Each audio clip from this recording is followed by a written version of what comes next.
Hey there, welcome back to another weekly seed. I'm here in my kitchen and I'm going to show you with tomatoes and chilies how to start breaking up your seed, drying them and storing them when you're inside. Because a lot of this we're bringing in from the garden, we're harvesting the seed pods, we're harvesting the fruit, and we're prepping it in our kitchens, similar to almost how we would be breaking up food and cooking it in the house. So first things first is I just recommend using simple paper towels and cutting them up and using a Sharpie and actually writing on the paper towel what it is that you're in fact drying. Whether it's the variety, if you want to be that specific, or if it's just like jalapeno chilies, you don't need to know the variety, or just tomato seed. It may or may not be relevant to you if you're just doing maybe one tomato from your yard, but if you're doing multiple varieties of things, like, oh, I really liked that eggplant, or I really want to do this melon and this melon, because sometimes they look the same, and then if you don't write the name, you won't know what plant you have. For example, I did that with these winter squash seeds. I have a picture of it, which I'll show you, that I don't remember if they're delicata or if they're acorn. Not a big deal, but I have a lot of seed here and I can't remember which one. So always remember to label the paper towel that you're drying your seed on. Then when you transfer it into your seed packet, again, label it, variety, and the year. For example, early girl tomato, 2020, boom, done. Always a good lesson to learn. Delicata or acorn squash, it's one of the two. Anyway, but just always remember to label. So I have here one with jalapeno. I have here with serrano. I have early girl.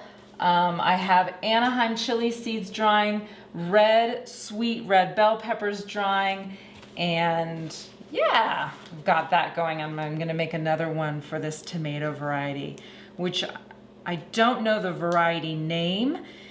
I'll call it the EJ variety special because it's a tomato that has just been coming up in the garden over the last 3 years. It's done very well. It comes back again and again, and I grow it again and again because it, I believe, is acclimated to the garden space outside.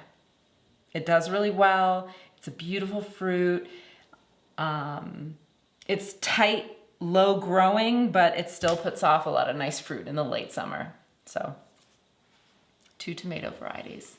In the case of the tomatoes and the cucumbers, you'll need, your sink accessible and a stainless steel screen colander accessible, because we're gonna just be rinsing the extra pulp out of it and then setting them out on a paper towel to dry. Okay, first I'm gonna do the chilies and then I'm gonna do the tomatoes. I'm not gonna be wearing rubber gloves, but you can, I recommend it. If you don't, I highly recommend you just being really thoughtful to wash and rinse your hands so thoroughly afterward. When you're handling the seeds of any chili, it's highly oily, and that oil will stay on your fingers. And if you rub your eyes, if you rub your nose, it can be incredibly painful. I've rubbed my eyes before and it is just screaming pain. You just have to flush with water or milk. But just note that that is just a real deal. I'm not gonna do it, but know that when you're handling chilies, you have to be just really thoughtful of the heat from the oil.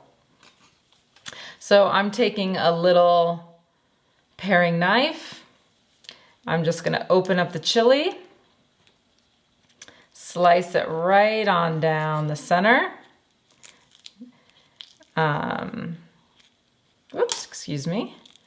And expose all those seeds. I can just smell it. And I'm just going to kind of just really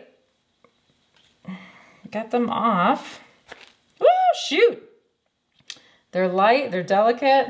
And my compost here, just gonna kind of just be putting other part of the plant either in the compost or just setting it aside so I can use it for cooking. Oh man. Whew. I can taste the heat. I can smell the heat.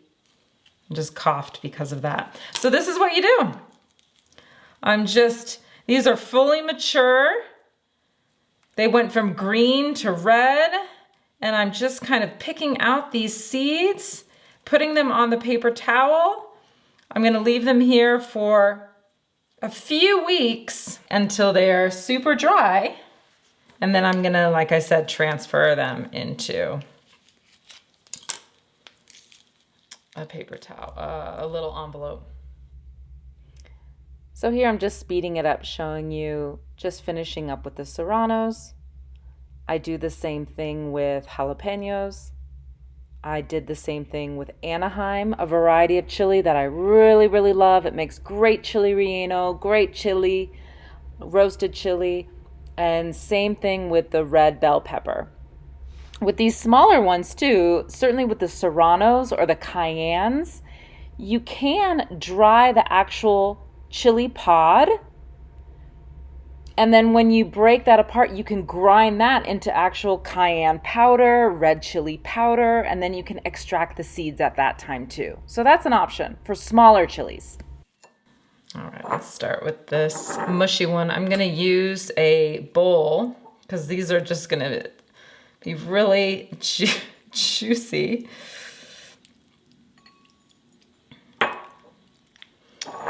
And it's almost like I'm kind of sacrificing the fruit here. And I'm just kind of picking out, working in there, massaging the fruit, and I'm stripping out the seeds. Yep.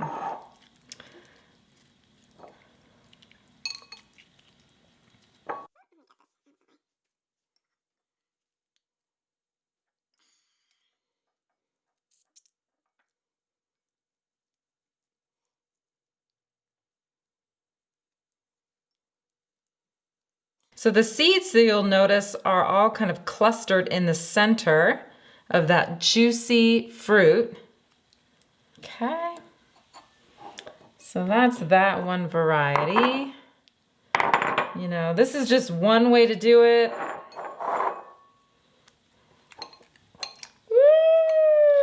Woo! Splitting that open. This one got smashed in my pocket. Plenty. So we got Early Girl and the e.6 variety. So I'm gonna keep these separate, show you to rinse them, and really that's it. You just rinse off the extra juice, and similar to how I showed you with the cucumber in the last video, that you're just gonna wanna rinse off that extra juice, keep that gelatinous coating around the seed, spread it all on that paper towel, and let it dry.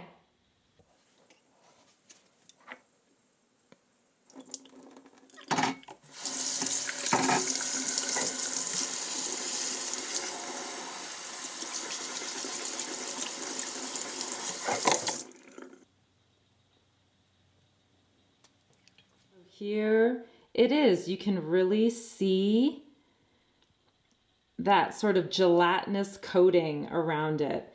And I really encourage you to do this yourselves, because with winter squash, tomato, cucumber, you'll be able to literally feel it as well as and see it.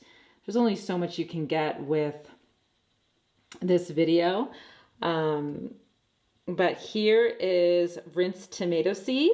and I'm leaving that little gelatinous coating on there. I'm not worrying about that little bit of flesh. Like, it'll be dried in a couple days and then I'll be able to really break it apart easily. So there's the jalapenos, there's the serranos. These are some of my favorite.